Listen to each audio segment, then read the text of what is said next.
This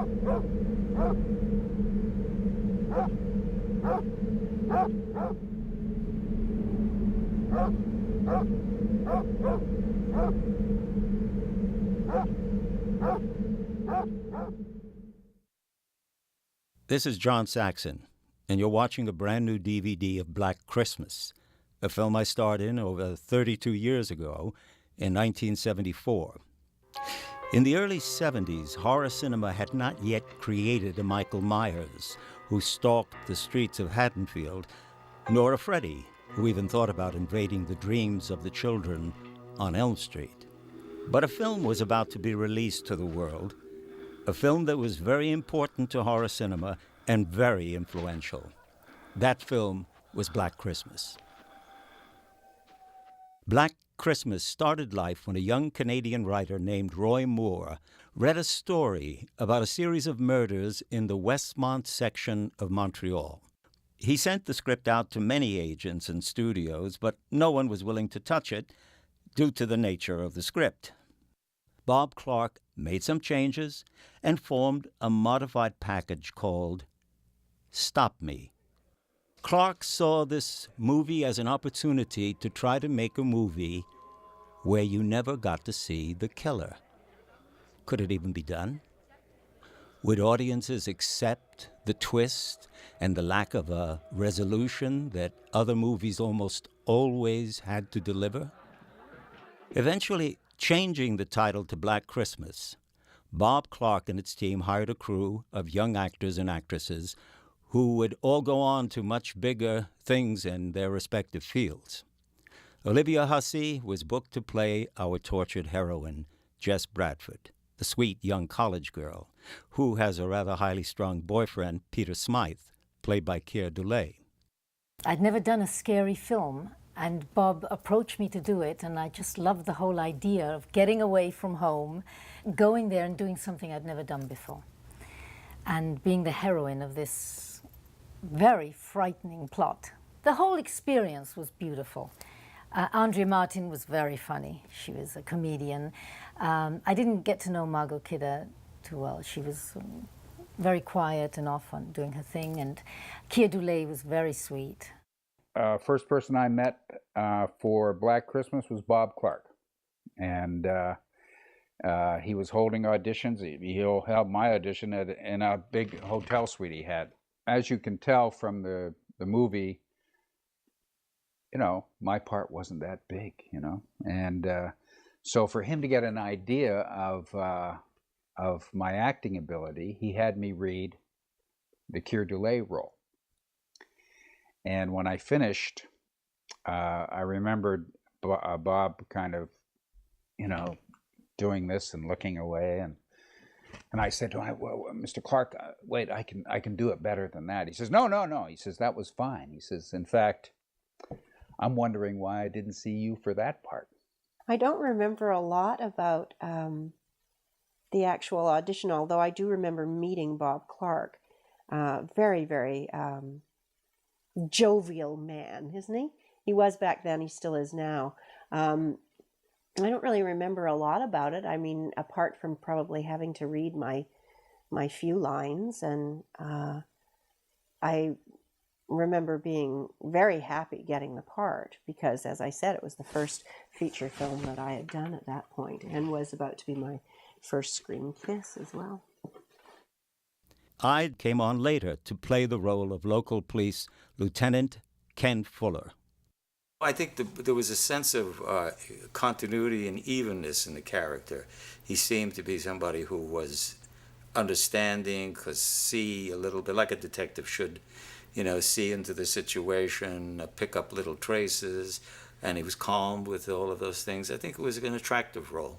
It was the first day on the set, and I think John Saxon was off, you know, meditating and concentrating on what he does. And I was kind of lost, you know, and so I started working and doing the scene and so on and so forth, and I remained somewhat frustrated. But somehow before the end of the day, I said, you know what, this works. So I figured this works, and I think I discovered the character of Sergeant Nash in a sense by accident, but becoming aware of my own frustrations, I suppose. And then, of course, as it went on, and the laughter and the jokes and so on and so forth, I said, this is, I like this character. And I rediscovered that, a few days ago watching it. Black Christmas really led the way when it came to defining horror and slasher film conventions.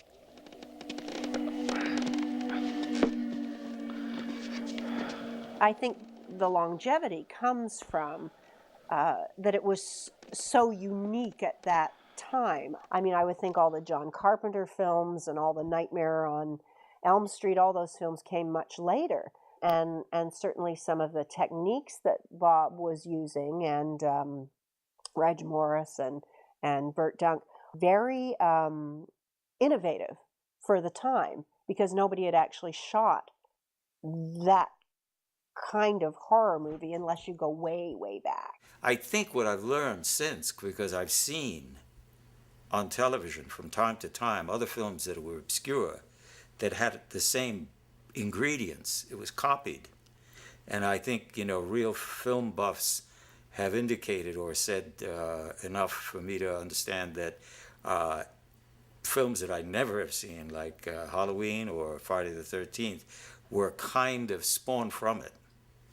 It's got a rhythm, it's got a tension. There's no question that this is a scary movie still today.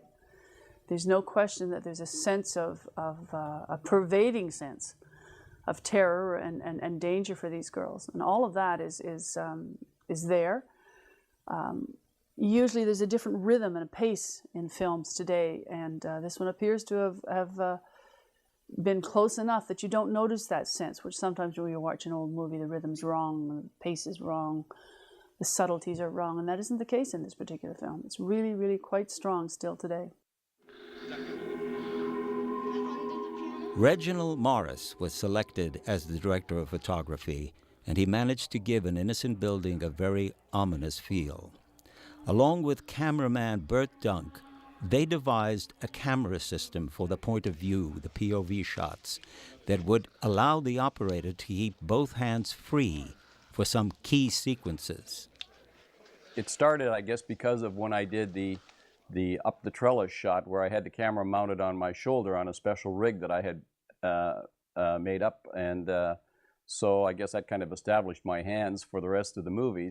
When we're strangling Lynn in the closet, for example, those are my hands. And again, the camera was mounted on my shoulder, and the plastic bag was mounted over the lens. Who is it?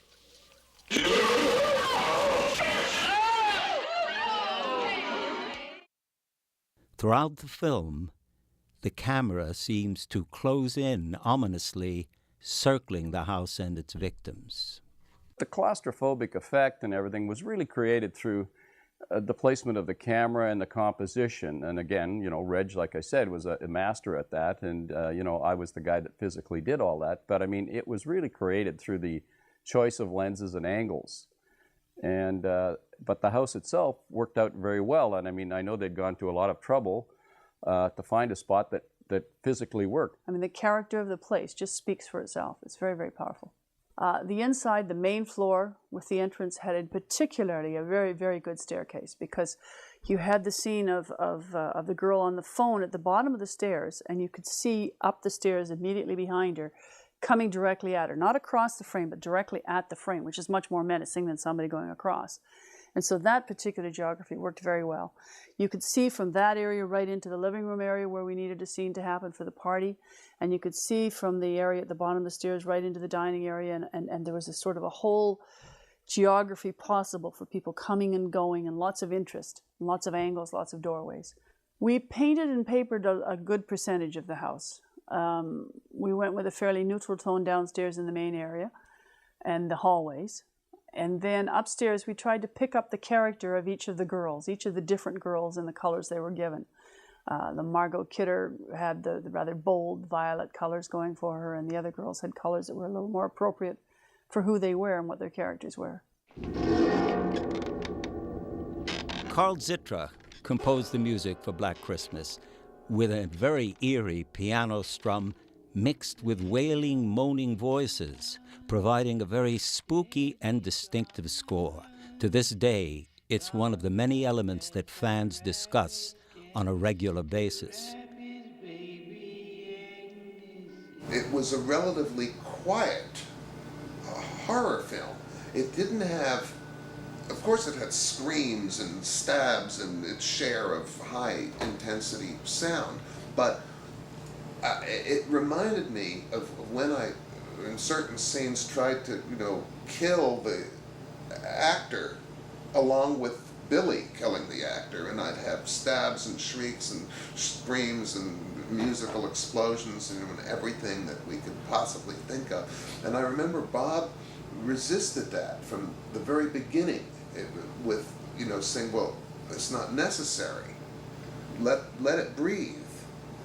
And I thought at the time, well, he might not be right, but I can always point my finger at him if people don't like it, that he made me do it. But now I have to say that 25 years later, he was absolutely correct.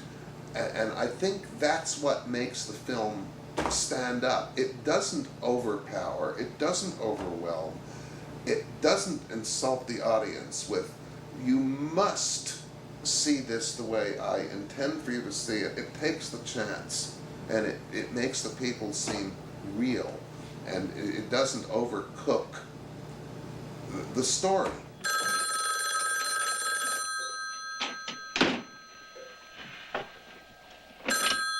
Hello? Hello?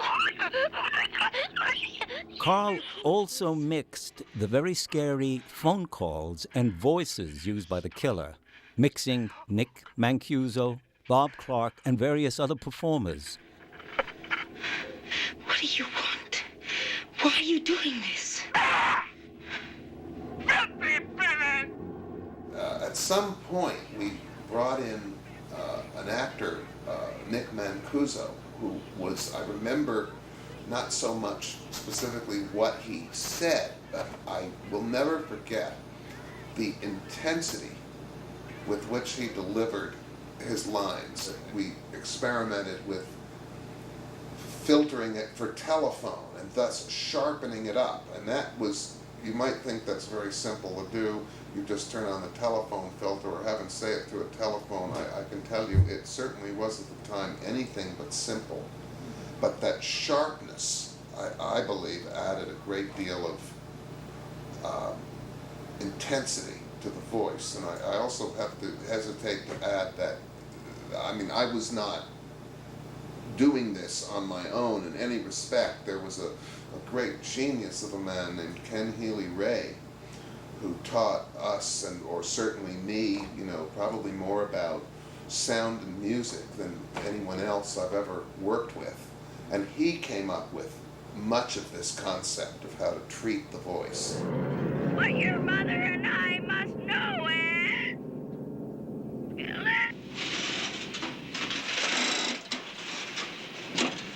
just like having a wart removed. Oh my God. The marketing campaign in Canada was very successful, with eerie adverts appearing in the local newspapers showing weird drawings and counting down the days till a Black Christmas. The Canadian release was a great success, and the movie was picked up by Warner Brothers to show in the United States. Word of mouth wasn't generated, and the release mishandled to a poor box office return. Black Christmas has recovered a lot of ground in the last 10 years due to the efforts of fans on the internet and recent DVD releases. Agnes, it's me, Billy.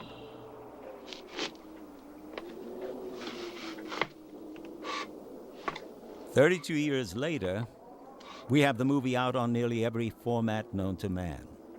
The picture has been improved and the sound made to near theater quality. Where does Black Christmas go from here? Who knows? But for those of us involved, we have our own special memories of that winter back in 1974.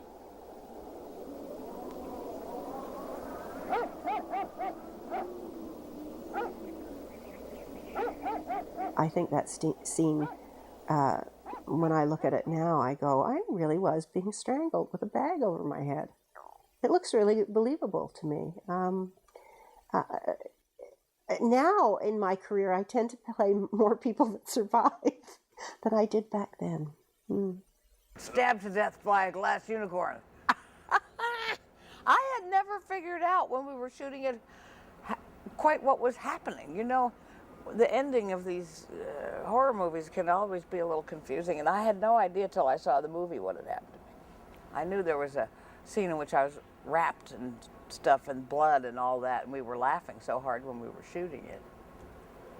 I think Bob and I disagreed about the pronunciation of fellatio. He said fellatio. I said, isn't it fellatio? No, fellatio, fellatio, fellatio, fellatio. I think I'm not sure even me at that time was quite sure. So, and I realized that, so I said, let it ride, let it run, But I think I actually knew what it was before that happened. But I think when it came up, I was quite sure. So I let Nash run with it, as it were, so it worked. I didn't see the film for years after finishing it because scary films scare me.